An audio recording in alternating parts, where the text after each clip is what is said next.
Welcome back. I'm Uday Pratap Singh. You're joining us on NewsX. Our big focus this hour: the Tibetan people are facing a time of unprecedented uncertainty.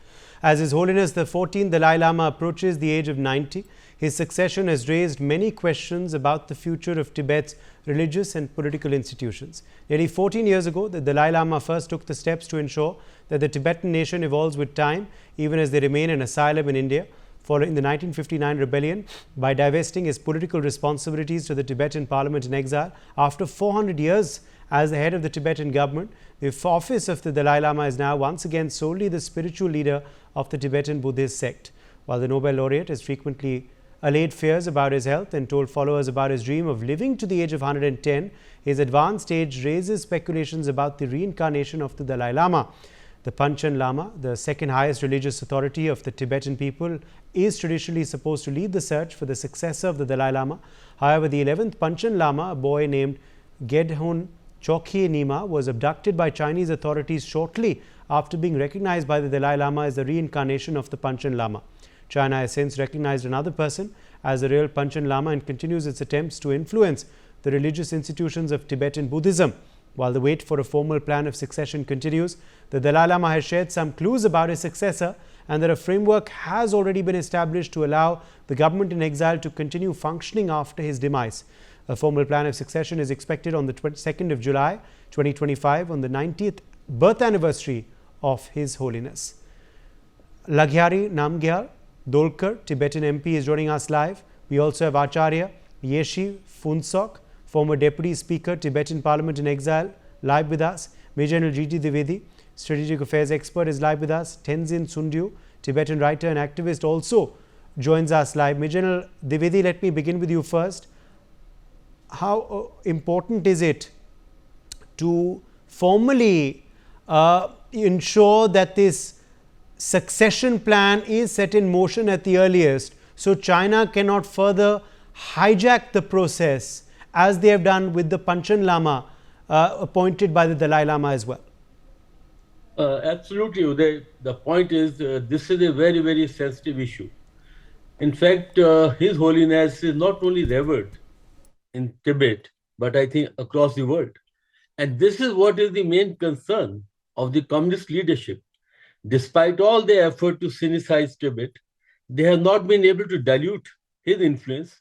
And I have personally seen, when I was in China and when I visited Tibet, that every monastery very quietly keeps his photograph and worships him. Now, this is what China wants to change. They want to have the next successor, someone whom they have the approval. And to this extent, they had passed a law in 2007, law number 5, that legislate that future Dalai Lama will be with the consent of the communist leadership. Well, this is not acceptable because, after all, Tibetans have the right to continue with the process, and His Holiness has also made it very clear that he'll reincarnate outside China and may not reincarnate at all. The point is that this legacy, this tradition needs to be continued and need to be supported, and not the Chinese way that they want to actualize, have their own say, and totally destroy this institution. So to this extent, Uday is very right that Tibetans must be given the chance to continue with the process and select the next Dalai Lama as per their own tradition and own procedures. And Indian government must support it, not only Indian government, the whole global community must support it, and the Chinese design must not be allowed to succeed. And my last point is that this is a religious issue, very sentimental issue, very close to the heart of Tibetans, and it must be ensured that they are allowed to continue with the process, and Chinese are not allowed to interfere with this process. Uday.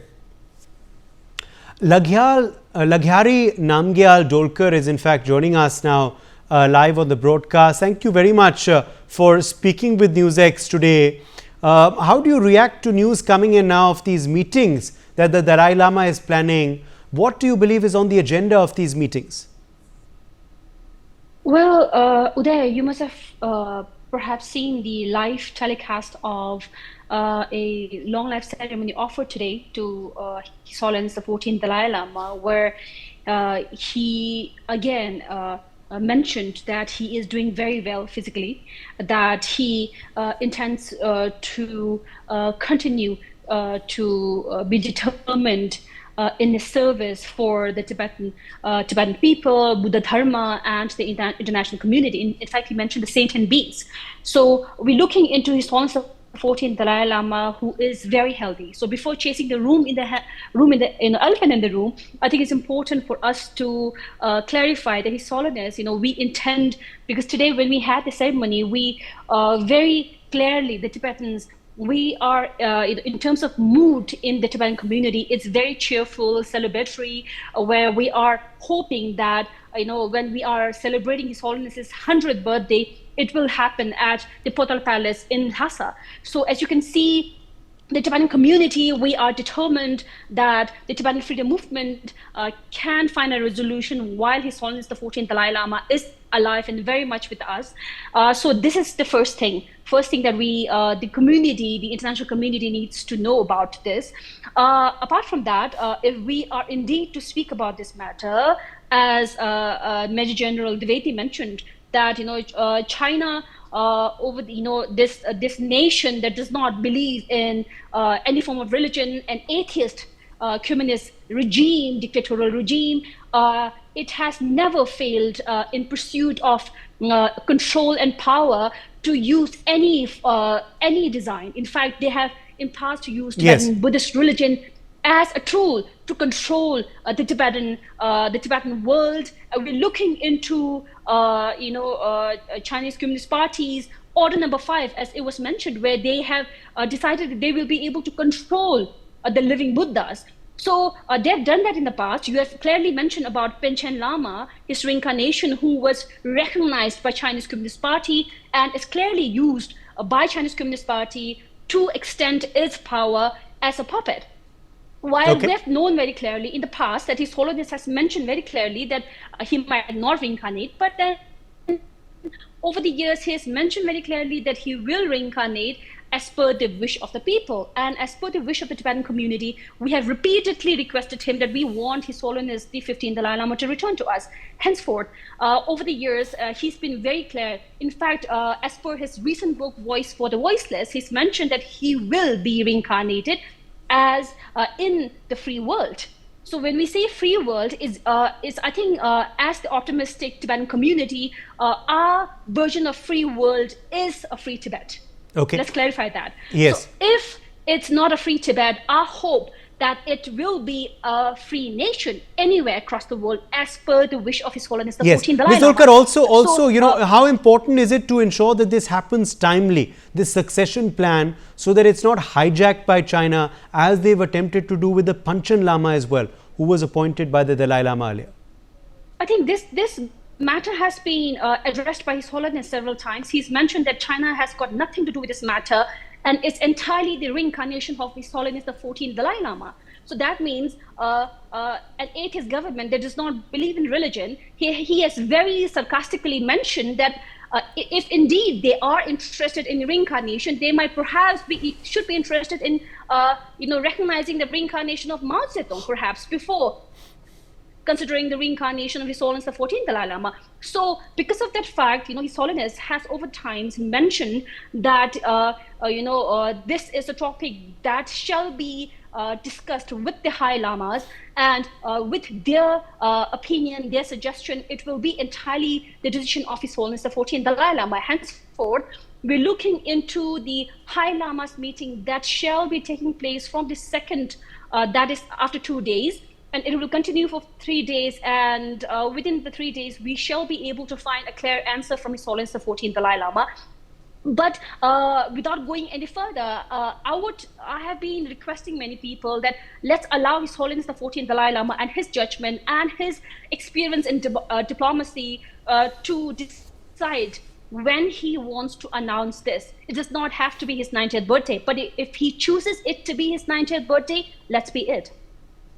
Okay, let me also then ask you, Ms. Dolkar, about of course also how the succession works.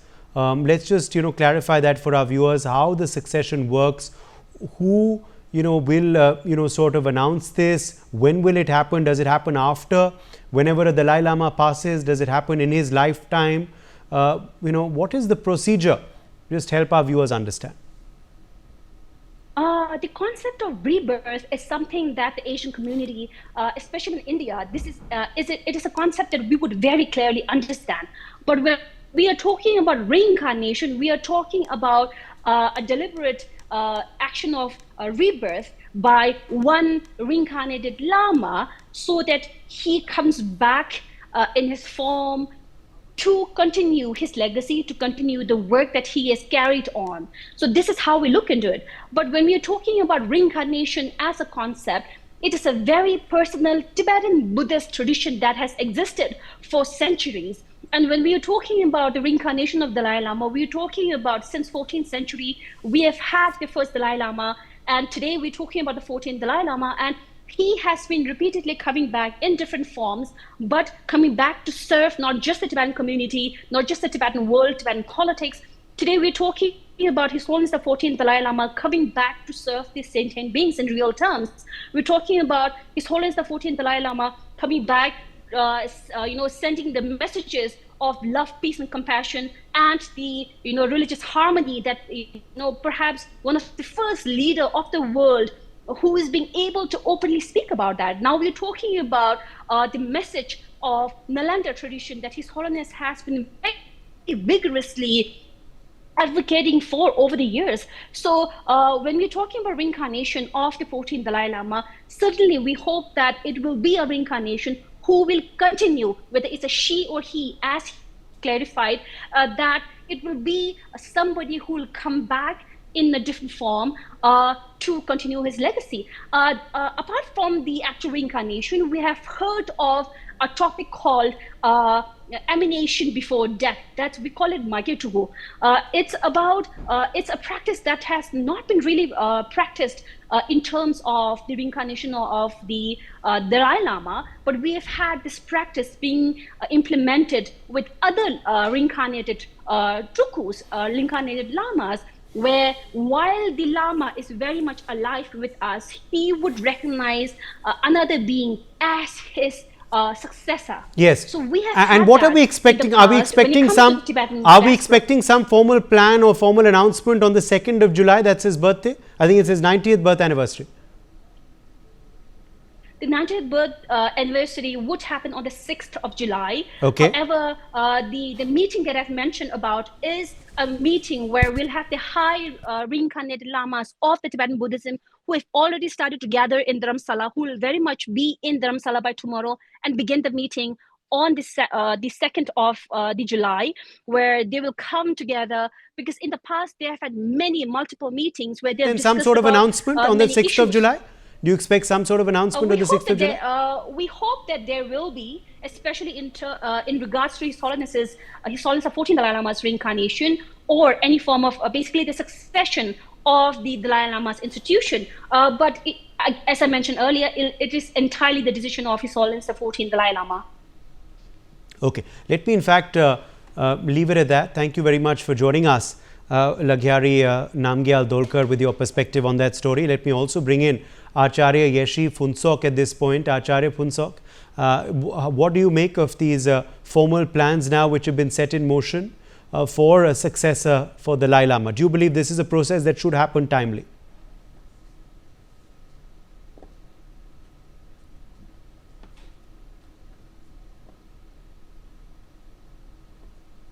Acharya Phuntsok, can you hear me?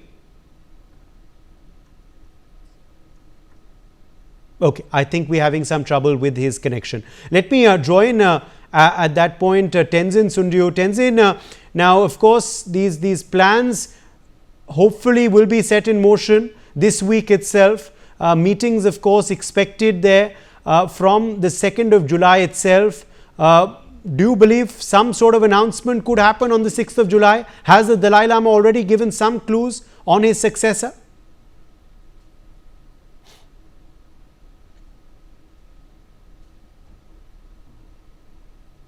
Tenzin Sundiyo, can you hear me? Okay, Did you hear my voice? Now, am I here? Yes, Tenzin, we can hear you now. Please go ahead, Tenzin. No, I am Okay, we can't hear. Acharya. I think we've lost Tenzin Sundio. All right, Bijal Dwivedi, let me quickly draw you back in here. Bijal Dwivedi, China has already been rebuffed earlier by the Dalai Lama. He said that, their nefarious designs don't hold any sort of value or importance for the Tibetans. And obviously, only this formal sort of procedure will be recognized by them. Will that, sort of stop them in their efforts, or will they continue to try and influence the Tibetan community, although rather unsuccessfully, might I add? Well, Uday, the point is that Chinese are very clever. They like to bring in rift or factionalization of the Tibetan community. And to that extent, they have been already working on this for a long time. And they have been able to create some kind of wedge or some kind of, differentiation between the community. And that will be the effort that somehow they are able to win some segment of the Tibetan community and able to install the Dalai Lama of their choice. But the point is, I have seen myself personally can vouch that the Tibetan Buddhist community is very united. They have very same single opinion that the process of reincarnation of Dalai Lama will be gone through as per as the traditions, and they are not going to budge on this issue.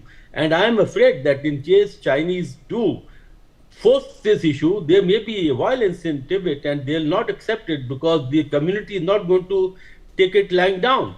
So I think that the two things which emerge very clearly. One is that Chinese tone it down and let the process carry on as per as the tradition of the Tibetan community. And second is, as they are known, they will use force, they will do everything to put down any resistance from within Tibet in case they go on to choose their own Dalai Lama. So I think that this is going to be a very, very sensitive and a very, I would say, a issue that which can actually boil or cause violence. And the second point is that I think here the soft power of the Tibetan community, soft power of the Dalai Lama, His Holiness, is very, very important because this is the only way, because there's no other way that they can select the own choice or the own procedure of the new Dalai Lama. And my final word is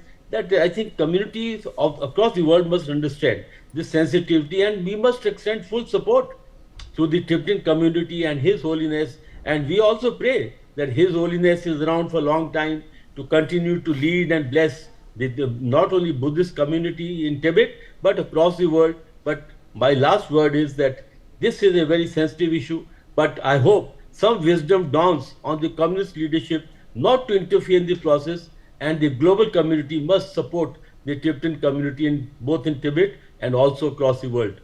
Uday.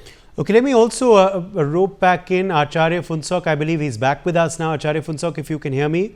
I don't know if you heard my question earlier, but I was trying to ask you on this, on these meetings, which of course are beginning from the 2nd of July. Do we expect some sort of announcement by the 6th of July on the succession plan of Dalai Lama? It is early to talk about the His Holiness Dalai Lama's reincarnation. Actually, I feel it. Although the China is unnecessarily, they are worrying about the His Holiness, the reincarnation, the future of the His Holiness. It is very, very early. I feel it is to discuss about the next Dalai Lama.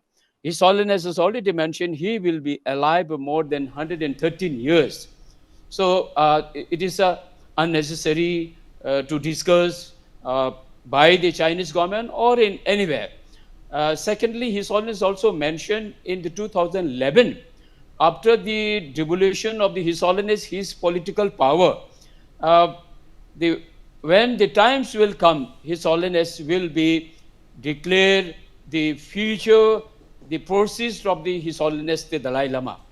And then also, as Namgyala has mentioned, the Voice for the Voiceless, which the latest book for 70 years, the Tibetan movement is circled in the global level, and to how to as a proceed with the Chinese government.